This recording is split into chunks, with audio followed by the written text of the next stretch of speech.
CSR Ganesh मंडळाच्या वतीने मिरखल येथे पहिल्यांदाच ब्लड डोनेशन आणि हेल्थ कॅम्प हे पहिल्यांदाच ऑर्गनाइज केलेला आहे। आजपर्यंत या मिरखल पंचक्रोशीमध्ये हा उपक्रम राबविला गेलेला नव्हता। बरेचसे उपक्रम गणेश मंडळाच्या वतीने राबवतात, बरेचसे करतात, पण त्यापेक्षा थोडंसं काहीतरी वेगळं करतो। आणि हे समाजाच्या आणि ग्रामीण भागामध्ये काय जवळजवळ काय करतात, शेतकरी लोक असतात, शेतकरी लोक असल्यामुळे ते कुठलाही आजार आपल्या स्वतःवर घेतात। कारण थोडीशी ताप आली तर काय होतं, फरक पडतं, बघूया नंतर असं चालतंय, काय होतं 1-2 दिवसाचं बघूया बोलतात ते। आणि विशेष म्हणजे कुठेतरी कधी टॅबलेट घेणे, गोळी खाणे किंवा काहीतरी विक्स लावणे त्याच्यावर ते ऍडजस्ट करण्याचा प्रयत्न करतात। पण ते काय असतंय, कुठल्याही आजाराला आपण आजचं पाठीमागे टाकतो म्हणजे त्याला कमी होत नाही, ते आपण त्याला वाढवतोय। त्याला ज्या प्रकारे आपण झाड वाढवण्यासाठी पाणी टाकून झाडाला वाढवतो, त्याच प्रकारे काय असते म्हणजे आजाराला सुद्धा आपण थोड्या वेळासाठी पाठीमागे टाकणं किंवा 1 दिवसासाठी पाठीमागे टाकणे म्हणजे तो आजार वाढतो ना की आजार कमी होतो। आजार कधीही कमी होत नाही, कारण आजाराला कुठलाही आजार साधा आपल्याला सर्दी जरी आली तर त्याला आपण सिरियसली घेतलं पाहिजे, कारण आजार असतो। आजाराला हलक्यामध्ये किंवा आजाराला थोडंसं बघूया, आजचं उद्या बघूया, या गोष्टी बघण्यासाठी नाही, कारण शरीर आहे तर सर्व आहे। कारण आयुष्यामध्ये बघा, तुम्ही प्रत्येक गोष्ट करू शकता, धन कमवू शकता, दौलत कमवू शकता, पैसा कमवू शकता, गाडी घेऊ शकता, बिल्डिंग बनवू शकता, पण जर ते कमवलेल्या याच्यासाठी जर शरीरच व्यवस्थित नसलं समजा, तर तुमची केलेली कमाई ही वेस्ट आहे समजा।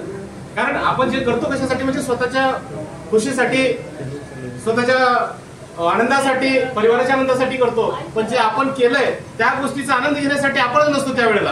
त्यासाठी मी मिरखल पंचक्रोशीतील आणि आपल्या जवळपासच्या खेड्यापाड्याच्या लोकांना मी सर्वांना विनंती करतो, कारण CSR ग्रुपने हा उपक्रम राबवलेला आहे, पहिलाच उपक्रम आहे आणि हा उपक्रम म्हणजे खरोखर खूप महत्वाचा उपक्रम आहे, साधा सुद्धा नसून हे ब्लड डोनेशन काय करोडो आजपर्यंत लोक खूप मोठे होऊन गेले, इन्क्लुडिंग सर्वात मोठे आमचे अंबानी मानले जाते, धीरूभाई अंबानी वगैरे सर्वात मोठे भारताचे मानले जाते, पण त्यांच्याकडे सुद्धा हे रक्त तयार करण्याची मशीन तयार केली नाही। अमेरिका हे जगातील सर्वात हुशार आणि सर्वात इंटेलिजंट देश मानला जातो, पण त्या देशाला सुद्धा आजपर्यंत रक्त तयार करण्याची मशीन बनवलेली नाहीये।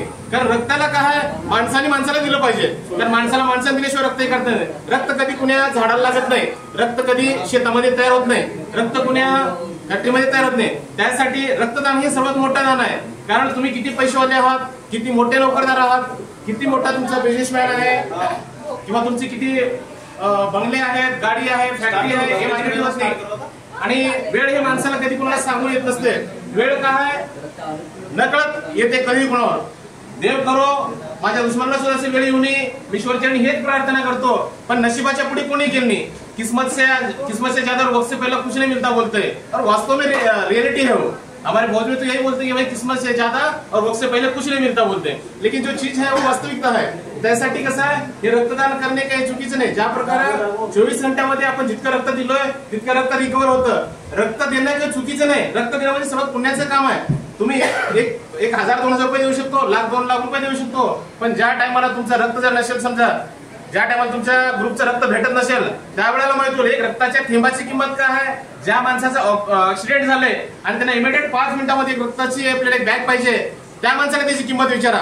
म्हणतात ना टायमाची किंमत काय असते, प्लॅटफॉर्मवरून ज्या टायमाला ट्रेन निघून जाते त्या टायमाला त्यांना माहित होते, एअरपोर्टवरून ज्या टायमाला त्याची बोर्डिंग खतम होते त्या टायमाला त्या माणसाला विचारा टाइमची काय होते।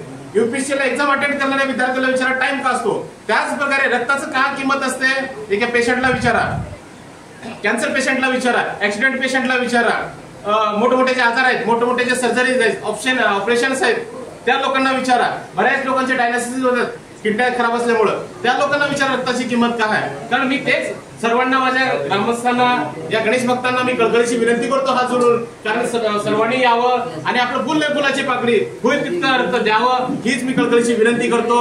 आणि माझ्या सर्व युवा मित्रांना सुद्धा हे करतो, मी 2 महिन्याखाली दिले, मी 3 महिन्याखाली दिले, 6 महिन्याखाली दिलं, याच्यामुळे काहीही फरक पडत नाही, तिल मात्र फरक पडत नाही। कारण मी माझा अनुभव सांगतो, दिल्लीमध्ये आम्ही प्रत्येक 2 दिवसाला 3 दिवसाला देतो, कारण दिल्लीमध्ये मी NSC कमांडो असल्यामुळे दिल्लीमध्ये पोस्टेड आहे, तिथं बऱ्याच लोक काय करतात। एम्स हॉस्पिटल इंडियामधलं सर्वात मोठा आणि पहिला रिसर्च सेंटर आहे, तिथे बरेच लोक काय करतात, ऑपरेशनसाठी मोठे भारतातले 101 आजाराचे लोक तिथे येतात आणि त्या लोकांना रात्री 12 वाजता, 1 वाजता, 2 वाजता, पहाटे 4 वाजता, दुपारी 2ला, 1ला, कारण आजाराला टाइम नसतो, बाकी गोष्टीला टाइम आहे। माझा ड्युटीचा टाइम सकाळी 10 ते 5 आहे किंवा 12 ते 2 आहे, हे आपण म्हणू शकतो, पण आजाराला टाइम नाही कधी. त्यासाठी मी काय म्हणतो, जे आजाराचा टाइम आहे मग ते आम्हाला त्या टाइमला फोन येते. मग आम्ही हे कधी विचार करत नाही की बाबा 2 दिवसापूर्वी दिलोय, 1 दिवसापूर्वी दिलोय, 4 दिवसापूर्वी दिलोय, याच्याला काहीही फरक पडत नाही. तर माझी कळकळीची विनंती आहे सर्वांना हात जोडून जास्तीत जास्त लोकांनी यावं आणि हा उपक्रम राबवावं. माननीय सरला रिक्वेस्ट केलं मी यांना, सरांचं हे होतं की बाबा 50 कॅन्डिडेट असेल तरच सर मी तुमच्या गावामध्ये ब्लड डोनेशन कॅम्प करतो म्हणून. मी सरला हार्डली रिक्वेस्ट केली, सर काही करा माझ्या गावामध्ये पहिल्यांदा हे उपक्रम एकदा चालू करू द्या मला. कारण एकदा हा उपक्रम जर चालू केलो आम्ही तर येणाऱ्या भविष्यामध्ये की आमचं बघून अजून कोणीतरी करेल. माझ्या गावातल्या लोकांचं जे आमच्या गावामध्ये इथं पुण्याचं गाव आहे, माझी हे जे भूमी म्हणजे शूरवीराची भूमी आहे, संताची भूमी आहे. हे भूमीमधून शहीद वीर व्यंकटराव मुळे जन्माला आलेले आहेत, वीर शहीद भाऊराव मुळे जन्माला आलेले आहेत. याच्यामध्ये शिवाजी महाराज, यशवंतराव पाटील, नामदेवराव सागर असे संत सुद्धा ह्या मातीमध्ये जन्माले आहेत. जे मंदिर आमच्या पंढरपूरमध्ये आहे तेच मंदिर माझ्या गावामध्ये भव्य दिव्य असं ज्ञानेश्वरी माऊलीचं मंदिर माझ्या गावामध्ये आहे. तर हे मेडिकल भूमी काही साधी सुधी भूमी नाहीये. मला सांगताना खरोखर मला अभिमान वाटतो की मी या गावात जन्माला आलो. कारण जन्माला येणं ही काही मोठी गोष्ट नाही, पण मी जन्माला याच गावातून या गोष्टीचा मला अभिमान वाटतंय. का वाटतंय तरी हे गाव म्हणजे शूरवीराची भूमी आहे, संतांची भूमी आहे, स्वतःची भूमी आहे, शेतकऱ्याची भूमी आहे. या गावात आज जवळजवळ सर 20 सैनिक आहेत सर या गावामध्ये. जम्मू काश्मीर हे सुंदर ऑपरेशन मध्ये 10-12 सैनिक आहेत सर ऑपरेशन मध्ये सहभागी झाले सर. तर हे भूमी साधी सुधी भूमी नाही या गावामध्ये. या गावामध्ये सर टोटली समाज राहतो माझ्या गावामध्ये. या गावामध्ये कुठल्याही एक प्रकारची सर असं तुम्ही कधी झालेलं नाही आजपर्यंत. हे आज मी बोलतोय म्हणून नाही, आमच्या पाठीमध्ये तुम्ही कुणालाही विचारू शकता सर. कारण याच्यामध्ये काय आहे, प्रत्येक समाज मोहरम असेल, पूर्ण आमचा हिंदू बांधव मोहरम मध्ये डान्स करतो सर. मोहरम धुला खेळायला जातो सर. गणेश पूजा असेल, टोटली मुस्लिम बांधव असतील. आज आमचे बरेचसे आहे सर. काल 2 कॅन्डिडेट आमच्या बशी येऊन हात रिक्वेस्ट करायला आले होते, पण त्यांना माफ हात जोडून माफ मागितलं मी. असलमुल्ला आणि आंबेवाले महबूब आंबेवाले त्यांनी म्हटले सर काही करा पण मला एक पंगत द्या तुमच्या इथली, काही करा. लास्टला त्यांनी बोलले की आम्ही दोघात मिळून एक पंगत देतो. पण माफ करा साहेब, आमच्या जवळजवळ 15 वर्षापासूनची प्रथा आहे. प्रत्येक दिवशी सर आणि आमच्या गणेशमध्ये सर फर्स्ट दिवशी बसल्यापासून लास्ट दिवसापर्यंत सर पंगत असते, प्रसाद असतो सर. ते त्यांनी भरपूर रिक्वेस्ट केले, पण नाविलाजाने मला त्यांना हात माफी मागवली. कारण सर अगोदरपासून बुक झालेले ते जवळजवळ 15 वर्षापासून चालत आलेले. तर यांच्यापैकी जर कोण नाही बोललं तर हे करूया म्हणून केलं. बरेच आम्ही असे चांगले उपक्रम राबवले आहेत. तर त्यासोबतच आम्ही एक नवीन उपक्रम करण्याचं ठरवलं की बाबा एक आपण मेडिकल कॅम्प करू. जवळजवळ आता एक 100 पेशंट आमच्या गावातले तपासणी झाले, हृदयाचे असतील. माझ्या गावात जवळजवळ काय ते 7-8 आणि विशेष म्हणजे मला हा आठवला मेडिकलच का करावं हे सुद्धा खूप महत्वाची गोष्ट आहे. एवढा आपण उपक्रम करतोय पण मेडिकलच कॅम्प का ठेवावी हे सुद्धा खूप महत्वाचं आहे सर. बरोबर आहे ना. बाकी पण आम्ही उपक्रम राबवत आला असते, बरेचसे काही मुलांची आम्ही डान्स ठेवता आला असतं, मुलांची काही स्पर्धा परीक्षा ठेवता आला असतं किंवा मुलांसाठी आम्ही अजून काहीतरी करता आला असतं मला. पण मी हेच का ठरवलं 2021 मध्ये सर.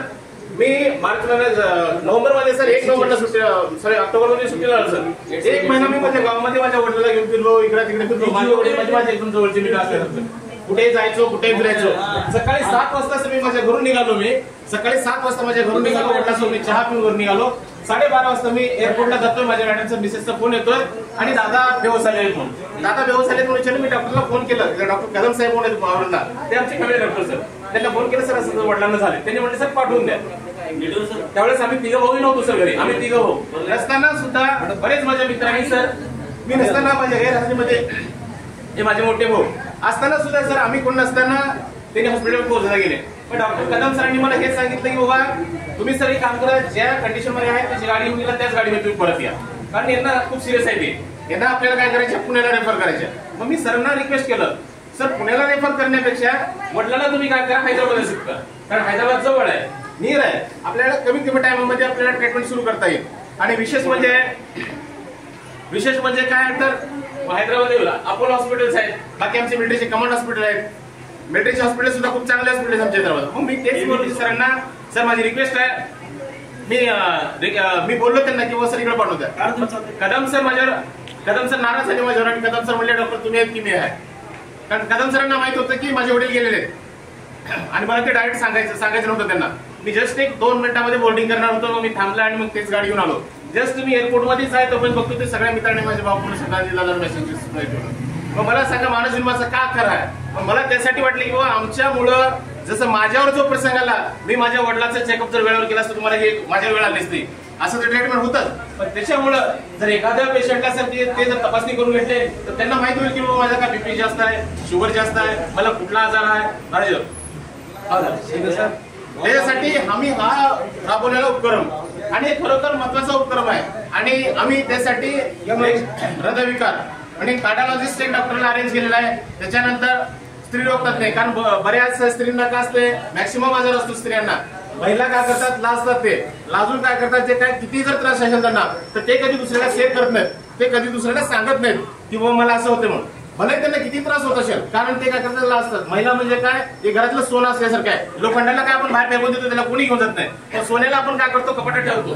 त्याचप्रमाणे महिला म्हणजे काय आहे, एक आपल्या घरातलं सोनं आहे, आपल्या घरची लक्ष्मी आहे, आपल्या घरचा दागिना आहे. त्यासाठी ते कधी सांगत नाहीत, कधी आपल्या आजाराला शेअर करत नाहीत. त्यासाठी आम्हाला वाटलं की बाबा त्या सुद्धा गरजेचं आहे. त्यासाठी आम्ही स्पेशल एक लेडीज डॉक्टरच मागवलं किंवा स्त्री लोक तज्ञ, त्यांच्याकडनं आम्ही लेडीज डॉक्टर सुद्धा केलं आहे. बऱ्याच लोकांचं मी गावामध्ये हे करतो, ते आमच्या इथं म्हणतात, साहेब तुम्ही आलात, गुडघ्याचा खूप त्रास आहे, तुमच्या मिलिटरी हॉस्पिटलमध्ये गोळ्या भेटतात का बघा. साहेब मला कमरचा त्रास आहे, तुमच्या मिलिटरी हॉस्पिटल चांगलं असतं सर, त्याच्यामध्ये टॅब्लेट भेटतात का बघा, काही क्रीम भेटतात का बघा सोडण्यासाठी, काही बेल्ट आहेत का बघा. ते मॅक्सिमम मला म्हाताऱ्या माणसाचे, आमच्या वडिलाच्या वयाचे जे लोक आहेत त्यांचा बऱ्याच वेळेस मला असं हे असतो सर की बाबा काय असेल तर बघा सर तुमच्याकडे, सर तुमच्याकडे होतं. तर त्यासाठी आम्ही हाडाचे डॉक्टर सुद्धा अरेंज केलं सर. आणि जवळजवळ बऱ्याच लोकांचं सर आता काय वय बघत नाही, डोळा काय आजार काय वय बघत नाही. त्याचप्रमाणे सर आता एक केवढी जन्माला ते महत्वाचं नाही, पण आता 2-3 वर्षाच्या मुलाला पण चष्मा लागायला लागलाय. त्यासाठी मग आम्ही ते उपक्रम चालू केलं किंवा सर्वसाधारण माणसाला ऑपरेशन करण्यासाठी 25-30 हजार रुपये लागणार आहेत. एक आपण एक डोळ्याची कॅम्प सुद्धा राबवू. आपण डोळ्याची कॅम्प राबवलं तर त्या डोळ्याच्या डॉक्टरला येतील आणि त्याच्यामुळे कोण्या लोकांना काय ऑपरेशन करायला पाहिजे का, बेसिक औषध गोळ्यावर हे होतात किंवा हे करत औषध गोळ्यावर हे करायचं आहे, हे काय होतंय, मग चष्म्यावर कमी होतंय का, त्या गोष्टीचं आम्ही काय केलं, बऱ्याच लोकांना आम्ही त्याच्यावर हे केलं. तर मॅडमने जवळजवळ आतापर्यंत 60-70 पेशंटच्या वरी त्यांनी मॅडमने डोळ्याच्या चेकअप केलेले. तिकडं गायनॉलॉजिस्ट मॅडमने जवळजवळ याच्या मॅडमने आमच्या 70 ते 80 पेशंटला आतापर्यंत त्यांनी सुद्धा हे केलेले आहेत. जवळजवळ आमचे 20 ते 25 ब्लड डोनेशन कॅम्प झालेले आहेत. आमचे 25 जणांनी आमच्या CSR ग्रुपच्या कार्यकर्त्यांनी CSR ग्रुपच्या पहिला हा उपक्रम जो राबवला आहे त्यांनी आपलं खरोखर योगदान सोडून दिलेलं आहे. आणि या ग्रुपच्या कार्यकर्त्यांनी 20-25 लोकांनी आमचं हे त्यामध्ये सहभाग नोंदवलेला आहे आणि आमच्या ग्रुपला सहकार्य केलेलं आहे. बऱ्याच लोकांना मी आता सुद्धा परत अजून मी विनंती करतो, त्या लोकांना रिक्वेस्ट करतो यावं, रक्त द्यावं आणि ह्या खरोखर पुण्याच्या कामामध्ये आपला सुद्धा थोडासा सहभाग नोंदवावा. आणि हे पुण्याचं काम हे प्रत्येकाला भेटत नाही, या गोष्टी सुद्धा किस्मतला भेटतात, प्रत्येकाला भेटत नाही. प्रत्येक गोष्ट करणं, रक्त देणं, तुम्ही पैशाची मदत करू शकता पण रक्ताचं मदत करू शकत नाही. का करू शकत नाही, माझं ए पॉझिटिव्ह आहे, माझं ए पॉझिटिव्ह आहे, तुमचं बी पॉझिटिव्ह आहे, ते माझं तुमचं काहीच राहून समजत नाही. माझ्या वडिलाचं बी पॉझिटिव्ह आहे, माझं ए पॉझिटिव्ह आहे, माझ्या वडिलाचा काहीच संबंध येत नाही. माझ्या आईचं बी पॉझिटिव्ह आहे, माझं सी आहे, त्याचं काहीच कामाला येत नाही. त्यासाठी रक्ताला गट मॅच पाहिजे, कारण ते आपण जात म्हणतो ना, आता गावाकडच्या भाषेमध्ये समजावून सांगायचं म्हणजे एक जात पाहिजे. एक जातीचं असेल तरच रक्ताला रक्त मॅच होतं, अदरवाईज रक्त कधीही मॅच होत नाही आणि रक्त देता येत नाही. त्यासाठी मी कळकळीची विनंती करतो, कारण आपल्या पंचकृषीमध्ये त्या गावामध्ये मॅक्सिमम म्हणजे जितके जे ग्रुप आहेत त्या ग्रुपचे लोक अवेलेबल आहेत. त्या लोकांनी जर सपोज दिलं तर ह्या ज्या अशा लोकांना की कुणाला रक्ताची गरज पडेल, कुणाचा डिलिव्हरी पेशंट असेल, कुणाचा ऍक्सिडेंट पेशंट असेल, कुणाचा किडनी पेशंट असतील, या लोकांना जास्तीत जास्त रक्ताची गरज पडते. त्यासाठी या लोकांना, माझ्या गावातल्या लोकांना सुद्धा थोडं तर फुलाची पाकळी, एक रक्ताची मदत व्हावी याच उद्देशाने आम्ही हा CSR ग्रुपच्या वतीनं ब्लड डोनेशन कॅम्प आणि हा हेल्थ कॅम्प ठेवलेला आहे. एवढंच बोलतो आणि परत एकदा सर्व गावकऱ्यांना, मिरकलच्या आसपासच्या गावकऱ्यांना, या गणेश भक्तांना मी परत विनंती करतो, यावं, आपलं हेल्थ चेकअप करून घ्यावं, कारण स्वतःचं शरीर आहे तर सगळं आहे. आमच्या इथं फौजमध्ये म्हणतात, सर सलामत तो सगळी पगड़ी हजार, कारण अगर सरी नहीं बचा तो पगड़ी लेके क्या करोगे. आमच्या इथं प्रत्येक वेळेला तेच म्हणतात फौजमध्ये, साहब आपका सर सलामत है तो पगड़ी आपको 1000 मिलेगी, इसलिए आप क्या करो, पहले सर सलामत रखो, पहले आप खुद को बचाओ, खुद को पहले सेफ्टी रखो. अगर आप खुद नहीं बचोगे तो देश को क्या बचाओगे, हमारे देश के बॉर्डर को क्या बचाओगे. हे आमच्या बॉर्डरवर मला शिकवली गेलेली आहे. माझा हा म्हणजे तिसरा जन्म माझ्या आईवडिलांनी दिले, दुसरा जन्म माझा मला समाजाला शिकवलं की समाजात कसं वागायला पाहिजे, समाजात कसं जगायला पाहिजे, आणि तिसरा जन्म माझी मला देशसेवा करण्याची संधी मिळाली भारतीय सेनेमध्ये, तो माझा तिसरा जन्म समजतो. आणि मी स्वतःला खरोखर एक भारतीय सेनेचा एक पार्ट असल्यामुळं, मी त्या भारतीय सेनेचा एक मेंबर असल्यामुळं मी स्वतःला खरोखर मी भाग्यशाली मानतो. माझ्या आईवडिलांची कुठली तर खूप मोठी पुण्य असेल, त्याच्यामुळं मला ही सद्बुद्धी आली आणि मी आर्मी जॉईन केलो. भलेही असेल पण जे मान देशाच्या सैनिकाला आहे मी आजपर्यंत बघितले. मी सर मी आर्मीमध्ये आहे, लगेच त्यांचं म्हणतो सर तुम्हाला सॅल्यूट आहे आमचा. मी कोणालाही बोलतो. मी सरांना सुद्धा एक छोटंसं एक केलं, सरला म्हटलं सर मी आर्मीत आहे. सरांनी बोललं ठीक आहे सर, तुमच्या पुढे काहीच बोलत नाही, तुमच्या फक्त मॅक्सिमम कोशिश करा सर. सरांनी सुद्धा हेच बोललं, कारण आर्मीमध्ये इतकी ताकद आहे, आर्मीच्या सैनिकांची इतकी इज्जत आहे. त्यासाठी मी परत एकदा सर्वांना विनंती करतो, परत एकदा सर्वांना शुभेच्छा देतो, गणेश चतुर्थीच्या गणेश विसर्जनाच्या शुभेच्छा देतो.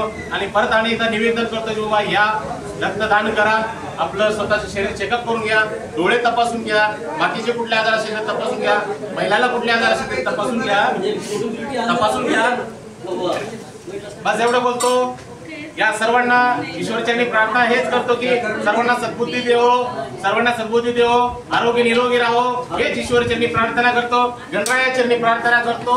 इथेच थांबतो. गणपती बाप्पा मोरया. गणपती बाप्पा मोरया.